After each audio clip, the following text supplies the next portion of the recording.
हाँ है भाई।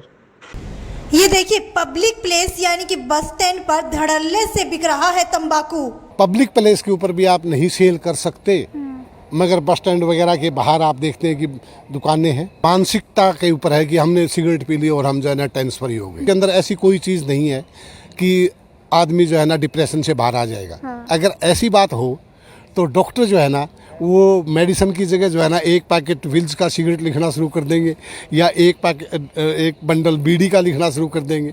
तो ऐसा कुछ नहीं है कि ये मेडिसिन का काम करता हो। गाँव में क्या होता है कि लोग बैठ जाते हैं और जो छोटा बच्चा होता है ना उसको कहते हैं जा हुक्का भर के ला। तो वो बच्चा जो है ना शुरू में उसको गुड़ गुड़ करता है, उसमें आहिस्ता आहिस्ता उसकी भी हैबिट बन जाती है। यहाँ तक था कि जो भी पैकेट बनता था उसके ऊपर 40% के ऊपर ये लिखना होता था। नमस्कार, सिटी 24 चैनल देख रहे हैं आप और मैं हूं आपके साथ साक्षी सोनी। जब भी हम आसपास जाते हैं कोई ना कोई धूम्रपान करते हुए ज़रूर नज़र आता है। ये जानकर आपको हैरानी होगी कि भारत धूम्रपान करने के, धूम्रपान बेचने के, उत्पाद करने के मामले के अंदर दूसरे नंबर पर आता है। वहीं अगर बात की जाए धूम्रपान करने के लिए तो करने के मामले में तीसरे नंबर पर आता है। आपको बता देते हैं कि आज धूम्रपान निषेध दिवस है, लेकिन सबसे बड़ी बात यह है कि हर पैकेट के ऊपर जो भी धूम्रपान करने के लिए उपयोग किए जाते हैं, चाहे बीड़ी हो, सिगरेट हो या फिर अल्कोहल हो, सबके पीछे एक क्वेश्चन लिखा होता है जिसके ऊपर लिखा होता है कि आप लोगों की जीवन के लिए ये हानिकारक है। सिनेमा घर में जाते हैं, वहाँ पर फिल्म दिखाने से पहले बताया जाता है, डिस्क्लेमर दिया जाता है कि धूम्रपान करना सेहत के लिए हानिकारक है, लेकिन इसके बावजूद भी लोग लगातार धूम्रपान कर रहे हैं। लेकिन आज धूम्रपान निषेध दिवस के ऊपर आज हम कानूनी रूप से समझेंगे कि ये लोग कब आया, कब जो है ये समाज के अंदर धूम्रपान निषेध दिवस मनाया जाने लगा। ये बताने के लिए मेरे साथ यहाँ पर सीनियर एडवोकेट राजवीर जी मौजूद है। राजवीर जी, मुझे ये बताइए कि धूम्रपान निषेध दिवस, सबसे पहले आप ये बताइए कि आप इसको लेकर के क्या काम कर रहे हैं। ऐसा है कि 1987 में वर्ल्ड हेल्थ ऑर्गेनाइजेशन ने सबसे पहले तम्बाकू निषेध दिवस मनाया था। उसके बाद सारे संसार में 31 मई का दिन जो है ना फिक्स कर दिया कि इस दिन जो है ना हम लोगों को इसके बारे में जागरूक करेंगे कि किस तरह से इस बीमारी से छुटकारा पाया जाए। ठीक है राजवीर जी, 31 मई को क्या कुछ ऐसा खास हुआ था जिस वजह से WHO ने इस दिन जो है धूम्रपान निषेध दिवस को घोषित कर दिया?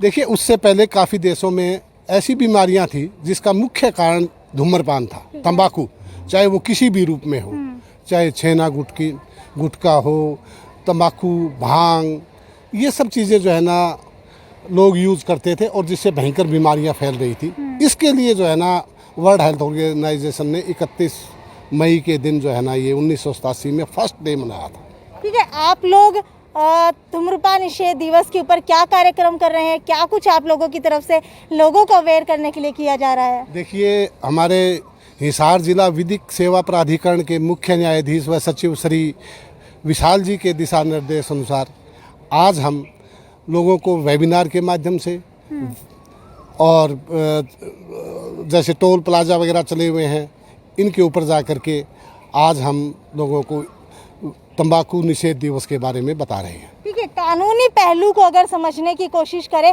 तो आज हमारे साथ सीनियर एडवोकेट है, इनसे ही पूछ लेते हैं कि एक एडवर्टीजमेंट हर पैकेट के ऊपर दी हुई होती है, लेकिन उसके बावजूद भी लगातार धूम्रपान से जुड़े उत्पाद बिक रहे हैं, तो इसको लेकर के क्या कोई कानूनी कार्रवाई की जा सकती है? जी हाँ, देखिए, सबसे पहले हमारे देश में 2003 में कानून पास हुआ था कि जो भी तंबाकू के उत्पाद होंगे उनके ऊपर चेतावनी के रूप में लिखा जाएगा कि तंबाकू का सेवन करना निषेध है, तंबाकू का सेवन सेहत के लिए हानिकारक है। यहाँ तक था कि जो भी पैकेट बनता था उसके ऊपर 40% के ऊपर ये लिखना होता था। ठीक है। और उसको फॉलो किया जा रहा है। ठीक है। और उसके साथ साथ ये भी कानून बनाया था कि 18 वर्ष से छोटी उम्र के किसी बच्चे को तंबाकू का कोई भी उत्पाद बेचना कानूनी जुर्म होगा। इसी तरह से, क्योंकि जब हम देखते हैं कि छोटे छोटे बच्चे, खास तौर से देहात के अंदर, मैं उन बुजुर्गों से निवेदन करता हूँ आपके चैनल के माध्यम से कि गांव में क्या होता है कि लोग बैठ जाते हैं और जो छोटा बच्चा होता है ना उसको कहते हैं जा हुक्का भर के ला। बिल्कुल। और वो हुक्का भर के लाता है तो वो देखता है क्या है ये, तो वो उस हुक्के की 1-2 घूंट मारता है, आहिस्ता आहिस्ता जो है ना उसको लत पड़ जाती है। इसी तरह से जब बूढ़े आदमी हुक्का पीते हैं तो वो अकेले होते हैं, वो किसी बच्चे से हुक्का भरवाते हैं और फिर कहते हैं भाई इसको थोड़ा हीट में लेके आ, तो वो बच्चा जो है ना शुरू में उसको गुड़ गुड़ करता है, उसमें आहिस्ता आहिस्ता उसकी भी हैबिट बन जाती है और वो बूढ़ा जो है ना अपने हेल्पर के तौर पर उसको एक नया नशेड़ी तैयार कर देता है। बिल्कुल, देहात के अंदर लगभग ऐसा देखा जाता है कि छोटे छोटे बच्चों को कहीं ना कहीं जब बूढ़ों की टोलियां बैठी हुई होती हैं तो वो उनको कहते हैं कि जा करके हुक्का भर लाए, हुक्के के अंदर ऐसा कुछ भी नहीं होता। हालांकि आपको बता देते हैं कि 10 बीड़ी के बराबर एक सिगरेट होती है और 10 सिगरेट के बराबर एक हुक्का होता है। लेकिन राजवीर जी आज भी ये माना चाहता है कि कहीं ना कहीं हुक्का भाईचारे का प्रतीक है, इसीलिए पिया जाता है, गुड़गुड़ाया जाता है। लेकिन जब देहात के अंदर जाते हैं, कुछ बूढ़े बुजुर्ग से बात करते हैं तो वो इस बात को मानने से इनकार कर देते हैं कि इससे हमारे फेफड़े खराब होंगे या फिर कोई बीमारी लगती है। उनको लगता है कि हुक्का गुड़गुड़ाने से उनकी सेहत ठीक होती है। कितनी सच्चाई है इस बात के अंदर? देखिए ऐसा है कि तंबाकू के सेवन से 8-9 किस्म की बीमारियां जो है ना हम अपने आप बुलाते हैं। हम सब तंबाकू पीते हुए हम उन 8-9 बीमारियों का निमंत्रण स्वयं देते हैं। जैसे आपके मुंह की कैंसर, बिल्कुल, लीवर की कैंसर, जी, टीबी, दमा, ब्लड प्रेशर, हृदय रोग, जितने भी कैंसर हैं इनका सबका मुख्य कारण तंबाकू है। तंबाकू इन बीमारियों की जड़ है। अगर आप देखो औसत भारत में जो है ना हर साल 70 लाख से अधिक लोग इस तंबाकू के कारण या इससे होने वाली बीमारियों के कारण मरते हैं। ठीक है। आपने अभी बताया कि 18 साल से कम उम्र के बच्चों को धूम्रपान जैसे उत्पाद बेचने के ऊपर कहीं ना कहीं निषेध या रोक लगा दी गई है कानून के द्वारा। तो क्या अगर इस तरीके से कोई बच्चा धूम्रपान के प्रोडक्ट्स बेचता हुआ पकड़ा गया तो उसके खिलाफ कार्रवाई हो सकती है? और कार्रवाई होती है तो कितने साल तक की सजा हो सकती है? देखिए इसके अंदर जो है ना जुर्माना है, ठीक है, और 1 महीने तक की सजा है। ठीक है। कितना जुर्माना लग जाता है? 500 रुपये तक। 500 रुपये। अगर आप किसी सार्वजनिक स्थान के ऊपर भी आप धूम्रपान करते हैं तो भी आपको 200 रुपये का फाइन और 500 रुपये का फाइन करते हैं सरकार। बिल्कुल, हर जगह पर लिखा होता है कि आप स्मोकिंग पब्लिक प्लेस के ऊपर नहीं कर सकते, लेकिन आजकल जहाँ पर भी देखा जाता है हर जगह पब्लिक प्लेस के ऊपर स्मोकिंग करते हुए लोग नजर आते हैं। आप ये देखिए कि एक 450 ग्राम तंबाकू के अंदर जो है ना 22 ग्राम निकोटीन होता है जी। आप इसको ध्यान से सुनिएगा।